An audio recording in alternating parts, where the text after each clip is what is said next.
ঈদের পর কর্মস্থলে ফেরা মানুষের ভোগান্তি লাঘব, মলমপাটি অজ্ঞানপাটির খপ্পর থেকে যাত্রী সাধারণের নিরাপত্তায় রংপুরে র্যাব, পুলিশ ও সেনাবাহিনী যৌথভাবে কাজ শুরু করেছে।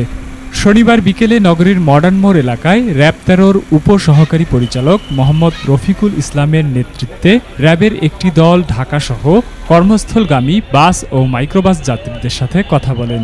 এ সময় যাত্রাপথে হয়রানির শিকার হলে জরুরি সেবা নম্বরে যোগাযোগের আহ্বান জানানো হয়। অনেক গাড়ির চাপের জন্য আমাদের জনবলও অনেক বেশি করা হয়েছে। এখানে আমাদের সাথে সাপোর্টের টিম হিসাবে র্যাব আছে, সেনাবাহিনী আমাদের সাথে কাজ করতেছেন এবং আমাদের রংপুর মেট্রোপলিটন পুলিশের বিভিন্ন ইউনিট আমাদের সাথে কাজ করতেছে, যাতে হঠাৎ অতিরিক্ত গাড়ির চাপ এবং মানুষের চাপটাও যেন আমরা সবভাবে আমরা সামলায় উঠতে পারি এবং কারো কোনো সমস্যা না হয়।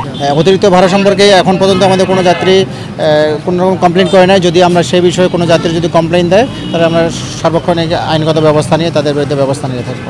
আমাদের এখানে সিভিল টিম আছে, আমাদের পোশাকধারী টিমও আছে, আমাদের র্যাব আছে, সেনাবাহিনীর লোকজনও আছে। সবার সার্বক্ষণিক প্রচেষ্টায় আমরা যাতে কোনো রকমের অন্য কোনো কুচক্রী মহল মানুষের সমস্যার সৃষ্টি না করতে পারে সেজন্য আমরা সার্বক্ষণিক তৎপর আছে। ২৫ তারিখ থেকে আমরা সার্বক্ষণিকভাবে এখানে যাত্রী সাধারণের নিরাপত্তা দিয়ে আসতেছি।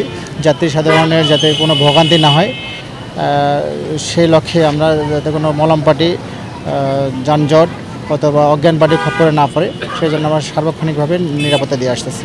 ঈদ উপলক্ষে প্রায় এদিকে প্রতিদিনেই ৩-৪ হাজার বা ৫ হাজার মতো গাড়ি এখানে প্রতিদিনই আমরা ক্রস করে দেখতেছি এবং ঈদ উপলক্ষে শুধু এই অঞ্চলের গাড়িগুলো না, আমরা দেখেছি যে ঈদ উপলক্ষে অন্য অঞ্চলের গাড়িগুলো যাত্রী সাধারণের সুবিধার্থে যাত্রীরা যাতে হয়রানির সম্মুখীন না হয় এবং খুব স্বাচ্ছন্দ্যে ঈদ উপভোগ করতে পারে সেই জন্য অন্য স্থানের গাড়িগুলো এদিকে এসে তাদের যাত্রা সুবিধার্থে রংপুরে চলে আসে।